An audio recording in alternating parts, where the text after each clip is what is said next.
अस्सलाम वालेकुम everyone, welcome back to my YouTube channel. I hope you are doing well. आज हम जिस टॉपिक को डिस्कस करेंगे उसका नाम है स्कूल ऑफ थॉट्स। ठीक है, साइकोलॉजी में स्कूल ऑफ थॉट्स क्या है? ठीक है, क्या मतलब है साइकोलॉजी में स्कूल ऑफ थॉट्स का? सबसे पहले हम डेफिनेशन देख लेते हैं। School of thoughts in psychology, a set of ideas or opinions that a group of people share about a matter। ठीक है, स्कूल ऑफ थॉट बेसिकली जो है वो बहुत सारे लोगों की जो राय है, ठीक है, उसका नाम है। ठीक है, कोई ऐसा ख्याल, कोई ऐसा नज़रिया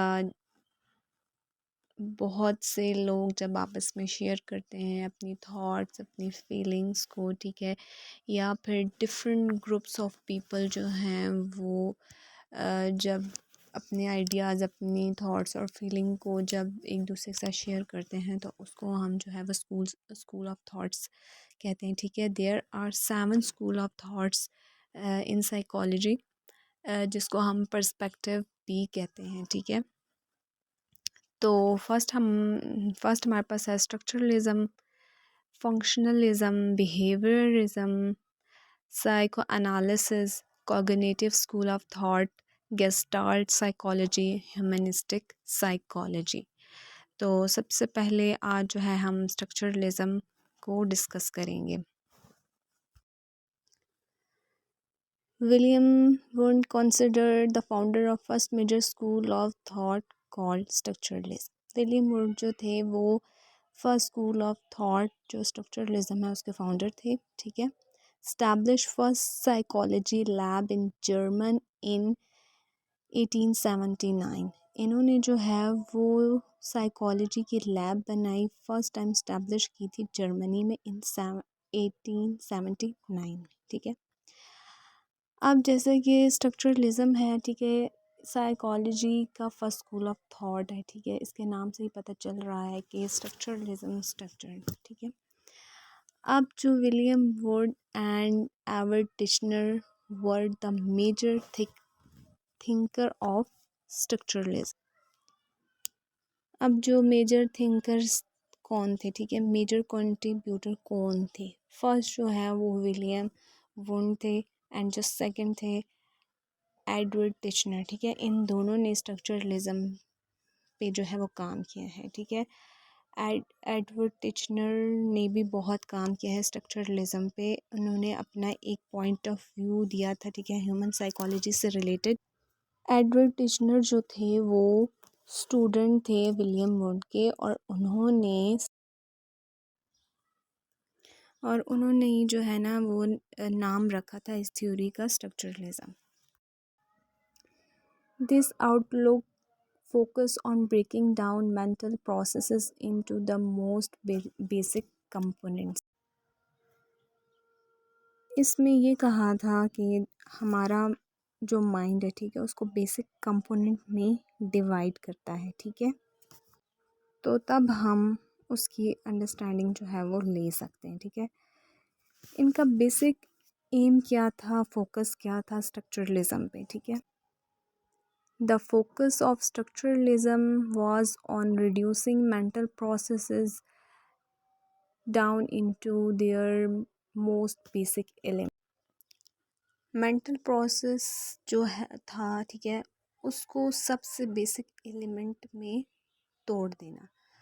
हम ह्यूमन माइंड के स्ट्रक्चर पे बात की, ठीक है, कि ह्यूमन माइंड किस तरह से चीज़ों को रिस्पॉन्स करता है, किस तरह से सोचता है, अगर वो किसी चीज़ को दिखता है तो वो किस तरह से चीज़ों को जो है वो अपने माइंड में चीज़ों को लेके किस तरह की उसकी थिंकिंग है। ठीक है, तो स्ट्रक्चरलिज्म का जो फोकस था वो स्ट्रक्चर एंड कॉन्शियस माइंड पे था। ठीक है, उन्होंने कॉन्शियसनेस पे जो है वो बात की हुई थी। ठीक है, इस कॉन्शियसनेस को पढ़ने के लिए ना कॉन्शियस का वर्ड यूज़ किया गया। They have use the method of introspection to study consciousness. Introspection का जो है ना वो मेथड यूज़ किया गया है। ठीक है, सेल्फ एनालिसिस का एक मेथड है ये, ठीक है। इंट्रोस्पेक्शन मीन्स के अपने अंदर झांकना, खुद अपने अंदर जो है वो नॉलेज और आइडियाज़ को क्रिएट करना, ठीक है। Structuralism is a theory of consciousness that seek to analyze the element of mental processes such as sensation, mental image, and how these elements combines to form more complex experiences. आप जब भी कोई चीज़ perceive करते हो, ठीक है, तो आप उसको स्ट्रक्चर्स में, एलिमेंट में क्या करते हो, स्टडी करते हो, ठीक है। तो आप देखेंगे कि सेंसेशन में आपने क्या परसीव किया, ठीक है, उसकी मेंटल इमेज क्या बनी है, ठीक है, उसकी फीलिंग क्या है, ठीक है। इसमें आप फॉर एग्ज़ाम्पल कोई भी इवेंट हुआ है, ठीक है, आपने उस चीज़ को कैसे परसीव किया, कैसे किया, फिर उसकी इवेंट की आपके माइंड में क्या मेंटल इमेज बनी है, ठीक है, फिर क्या फीलिंग बनी, किसी भी चीज़ को जो ब्रेक कर देना, ठीक है, ये सब मिलके क्या बन जाता है, ये एक्सपीरियंस बन जाता है।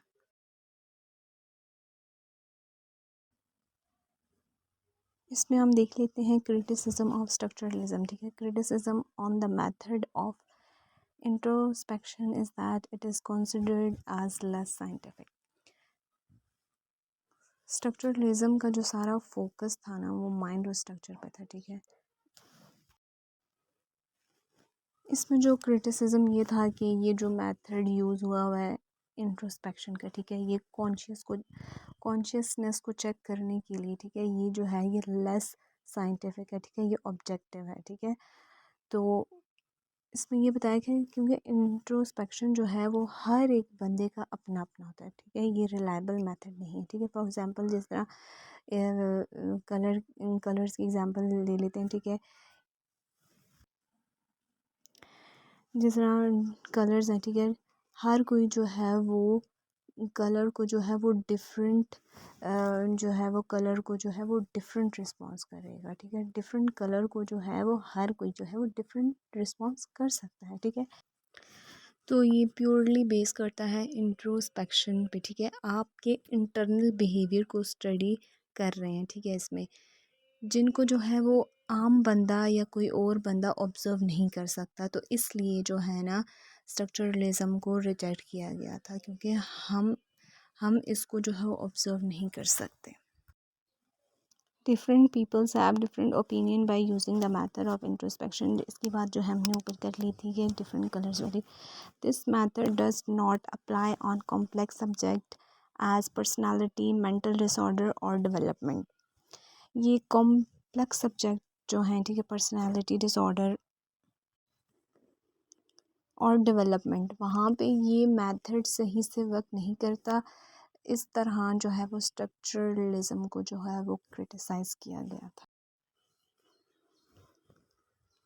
ये था आज का टॉपिक। उम्मीद करती हूँ आपको वीडियो अच्छी लगी होगी। अगर वीडियो अच्छी लगी हो तो लाइक, सब्सक्राइब और शेयर करना ना भूलिएगा।